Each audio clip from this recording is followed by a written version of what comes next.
불과 몇 년 전까지 청약통장은 단순히 돈을 저축하는 수단이 아니라 주택을 마련하는 데 가장 중요한 전략적 도구였습니다. 하지만 요새는 그 기류가 바뀌어 집 마련이 어려워지면서 청약통장 포기가 늘어나고 있다고 하는데요. 이에 정부는 최근 다양한 청약 정책을 내놓고 있고 9월부터는 41년 만에 새로운 청약 통장 정책을 발표한 상황입니다. 따라서 바뀌는 청약 제도에 대해 어떻게 대처해야 할지 많은 분들이 궁금해 하시는데요. 오늘은 그래서 최근 변경된 청약 제도와 9월부터 시행될 새로운 청약 제도를 말씀드리고요. 이에 따른 민간 분양과 공공 분양 청약 전략, 청약 통장 얼마를 넣어야 하나 등 내용도 같이 말씀드리겠습니다. 그리고 청약 통장을 계속 유지하는 것이 유리할지 아니면 해지하는 것이 나을지에 대해서도 제가 조사한 내용들을 말씀드리고자 합니다. 첫 번째로 바뀌는 청약 제도들부터 말씀드리겠습니다.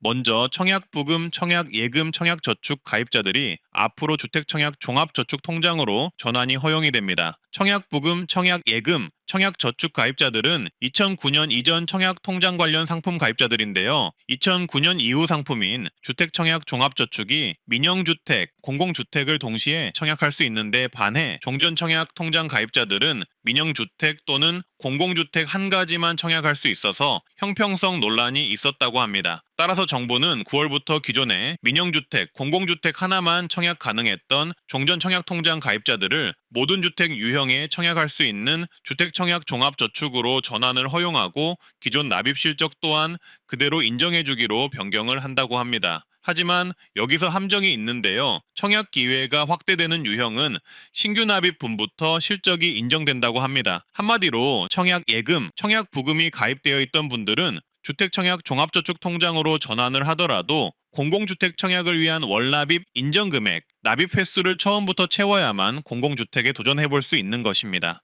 그리고 9월부터는 청약통장에 넣을 수 있는 돈의 한도가 기존 10만원에서 25만원으로 늘어납니다. 그동안 청약통장은 41년간 월 납입금 10만원 인정 한도가 정해져 있었는데요. 이제 월 납입금 인정 한도가 25만원으로 상향된다는 이야기입니다. 이러한 정책 변화는 사실상 혜택이라고 보기도 힘들고 고갈되는 주택도시기금을 채우기 위해서 정책 변경을 통해 월 25만원씩 납입할 수 있는 사람들에게만 혜택을 주는 것 아니냐라는 비판도 있는데요. 하지만 정책이 시행되는 만큼 일단 감정을 배제하고 생각해 본다면 앞으로 월납입금 인정 한도가 상향된다는 것은 청약을 노리시는 분에게는 청약 전략을 다시 짜야 한다는 것으로 볼 수 있습니다. 따라서 이에 따른 청약 전략도 조사를 해봤는데요. 이 내용은 영상 뒤편의 공공분양, 민간분양 청약 전략에서 청약통장 얼마를 넣어야 하나 해당 내용을 확인해 주시면 되겠습니다. 그리고 9월부터 청약통장 금리가 최대 3.1%로 인상이 된다고 합니다. 청약통장을 가지고 있는 2,500만 명이 금리 인상 혜택을 볼 것이라고 하는데요. 하지만 더 자세히 읽어보면 청약저축 금리 인상은 9월 이후 납입분은 인상된 금리 구조에 따라 이자가 지급이 되지만 금리 인상 전 납입분은 종전금리 체계를 따른다고 하네요. 따라서 금리 인상이 적용되는 구간은 9월 납입분 이후 금액부터 적용된다고 보시면 되겠습니다. 또한 최근 변경된 청약통장 부부 관련 혜택이 있는데요. 부부 중복 청약이 가능해졌습니다. 기존에는 같은 단지에 부부 중복 청약 신청이 허용되지 않아서 서로 각자 당첨자 발표일이 다른 아파트에 청약하거나 같은 단지더라도 특별 공급과 일반 공급을 각각 신청하였는데요. 이제는 부부가 같은 단지에 신청이 가능해졌으며 만약 모두 당첨되면 먼저 신청한 청약통장만 사용하는 것으로 처리가 됩니다. 하나의 단지에 4번의 중복 청약이 가능해졌는데요. 부부 각각 특별 공급과 일반 공급을 신청할 수 있게 되어 4번의 중복 청약이 됩니다. 부부 중복 신청은 재당첨 제한이 적용되는 무순위 청약이나 계약이 취소된 주택의 재공급 같은 경우에도 동일하게 적용이 됩니다. 그리고 또 다른 부부 혜택으로는 신혼부부 생애 최초 특별 공급에서 배우자의 청약 당첨 이력도 따지지 않도록 변경이 되었습니다. 또한 민영주택 가점제에서 본인의 통장 가입 기간 외에도 배우자의 청약 통장 가입 기간의 50% 최대 3점까지 합산이 가능하게 되었습니다. 기존에는 청약 신청자의 통장 가입 기간에 따른 점수만 산정했지만 이제는 배우자의 청약 통장 가입 기간 점수가 더해져서 청약 가점을 좀 더 올릴 수 있게 변경이 되었기에 부부라면 이 부분 활용해 보셔도 좋겠습니다. 또한 앞으로 청약통장 소득공제도 연간 300만 원 한도 내에서 연간 납입한 금액의 40%까지 소득공제가 되는데요. 따라서 연말 정산 시 공제되는 금액은 120만 원까지 소득공제 효과를 보실 수 있게 됩니다. 예를 들어 연 7천만 원 연봉의 근로자가 청약통장에 연 300만 원씩 납입해서 소득공제를 신청한다면 대략적으로 절세되는 금액은 약 28만 원 정도로 예상되는데요. 월 10만 원씩 연 120만 원의 청약통장에 납입해서 받는 절세 금액과 차이는 약 17만 원 정도 차이가 납니다. 그리고 여기서 연봉이 더 적은 분들의 경우 기대되는 절세 금액은 더욱더 줄어든다고 보시면 되겠습니다. 따라서 이렇게 소득공제 혜택이 늘어난 부분은 매월 25만 원씩 청약통장에 내실 의향이 있는 분들에게는 도움이 될 수도 있겠지만 연봉이 적거나 청약통장 납입 금액이 적은 분들은 혜택이 좀 더 적을 수 있다라는 점 참고하시면 되겠습니다. 그리고 이런 소득공제 혜택을 받을 수 있는 조건이 또 따로 있는데요. 화면을 통해 소득공제를 받을 수 있는 조건을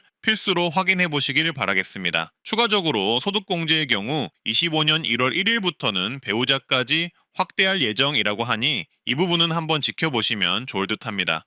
그리고 이제부터는 달라지는 공공분양, 민간분양 청약 전략 및 청약 통장 얼마를 넣어야 하나 관련 내용들을 말씀드릴 텐데요. 일단 공공분양 청약 전략부터 말씀드리겠습니다. 공공분양 아파트는 쉽게 말해 SHLH에서 분양하는 아파트들이라고 보시면 되겠습니다. 공공분양의 경우 분양가가 좀 더 저렴하기 때문에 많은 분들이 도전하는 청약인데요. 민간 분양에 비해 공급량도 적고 경쟁률이 치열해 정말 잘 준비하셔야 합니다. 결론부터 말하면 만약 공공분양 아파트를 청약하고 싶다면 9월부터 청약통장 납입금을 25만 원씩 넣는 게 좋습니다. 왜냐하면 공공분양 아파트의 청약 당첨에 가장 중요한 조건은 두 가지인데요. 첫 번째 조건은 무주택 세대 구성원 3년 이상 이어야 하고요. 두 번째 조건은 얼마나 오랫동안 납입 인정 금액을 많이 넣었냐가 중요합니다. 이 두 번째 조건이 중요한데 이 조건 때문에 월 25만 원씩 내야 한다고 보시면 되겠습니다. 왜 이렇게 되는지는 예시를 보시면 좋은데요.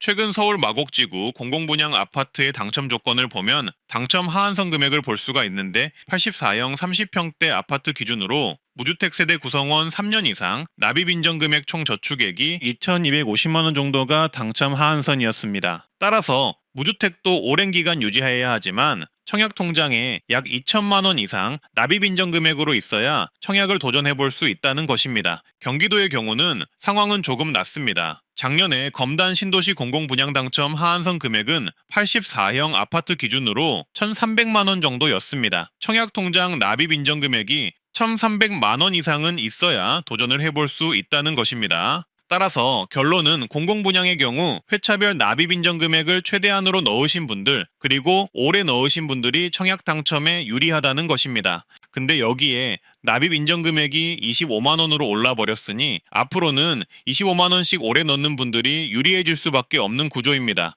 더군다나 현재 납입 인정 금액이 오르는 만큼 당첨 하한선도 높아질 수도 있다고 하는데요. 예를 들어 지금 서울이 2천만 원이 당첨 하한선인데 월 납입 인정 금액이 25만 원으로 올라 버리니 당첨 하한선 또한 3천만 원, 4천만 원으로 오를 것이라는 의견이 대다수입니다. 이런 예상을 한다면 월 납입 인정 금액 최대 금액인 25만 원을 매월 넣을 수밖에 없다는 것입니다. 이렇게 안 하면 격차가 점점 더 벌어질 것이니까요. 그럼 여기서 의문이 생깁니다. 나는 공공분양 청약을 하고 싶은데 월 25만 원 납입은 부담이다. 어떻게 해야 하나? 이런 생각이 드는 분들이 있을 겁니다. 이런 경우 두 가지 방법이 있는데요. 그냥 본인이 감당 가능한 금액 선에서만 납입하는 방법이 있겠고요. 다른 방법은 차라리 월 25만 원씩 내기가 어려운 분들의 경우 아예 납입을 하지 말고 납입 지연을 하는 방법도 추천을 합니다. 주택 청약은 납입이 지연된 경우 빠진 기간 동안의 금액을 한꺼번에 납입할 수 있습니다. 나중에 내더라도 납입 회차를 인정해주는 것인데요. 이 점을 활용하는 것입니다. 예를 들어 매달 25만 원씩 납입하기로 했는데 3개월 동안 납입을 못한 경우 나중에 75만 원을 한꺼번에 납입할 수 있습니다. 이렇게 납입 지연 제도를 통해 나중에 목돈이 생기면 돈을 한꺼번에 넣고 납입 회차를 채우는 거죠. 따라서 월 25만 원 납입이 부담스러우신 분들은 이 두 가지 전략을 한번 이용해 보시기를 바라겠습니다. 따라서 결국에는 월 25만 원씩 내는 사람이 유리해질 수밖에 없는 구조이기에 공공분양을 노린다면 월 25만 원씩 내는 것을 추천드리고요. 그리고 만약 수도권이 아니라면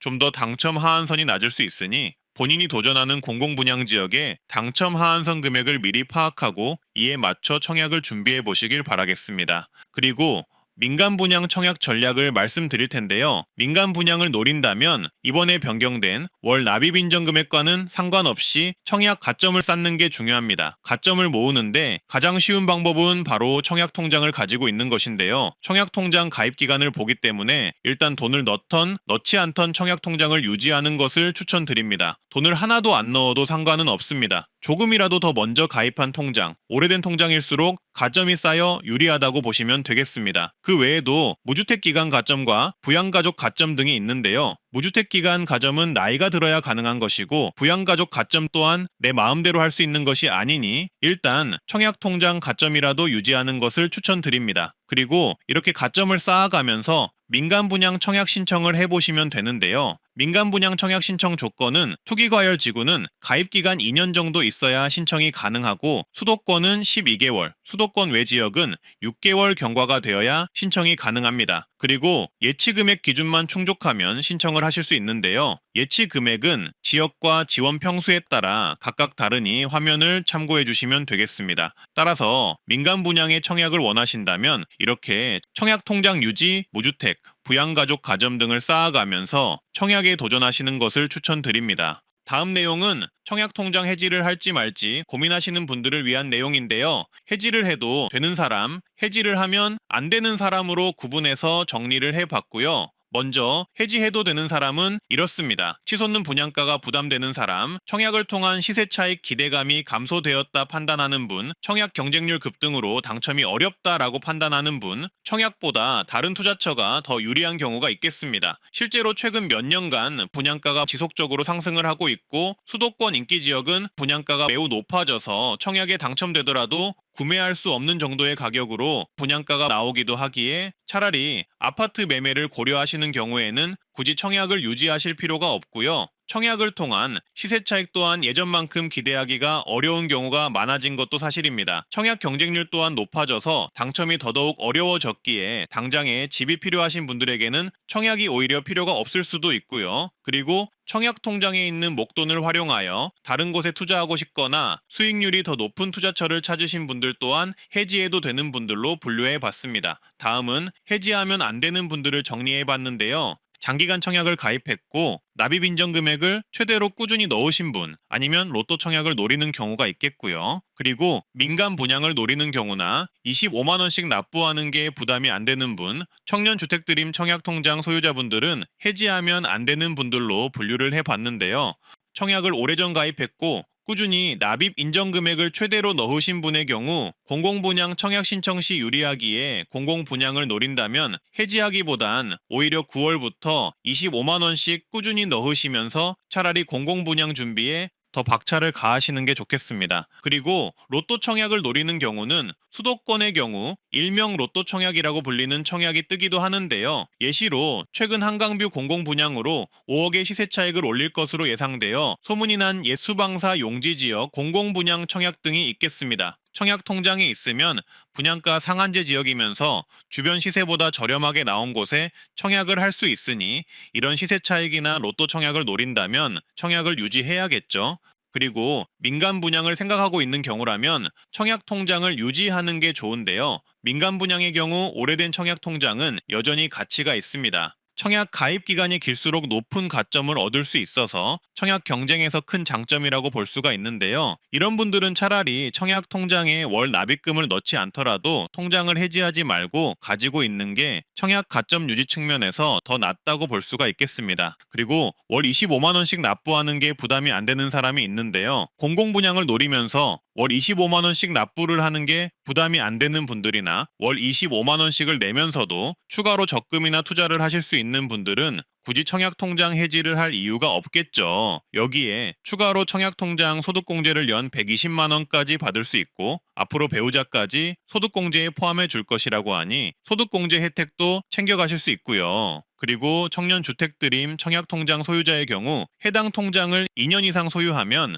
연 최대 4.5% 이자율을 받을 수 있고요. 일정 소득 이하이면 이자에 대한 비과세 혜택도 받을 수 있고 소득공제 혜택도 받을 수 있으니 유지하는 게 좋다고 생각합니다.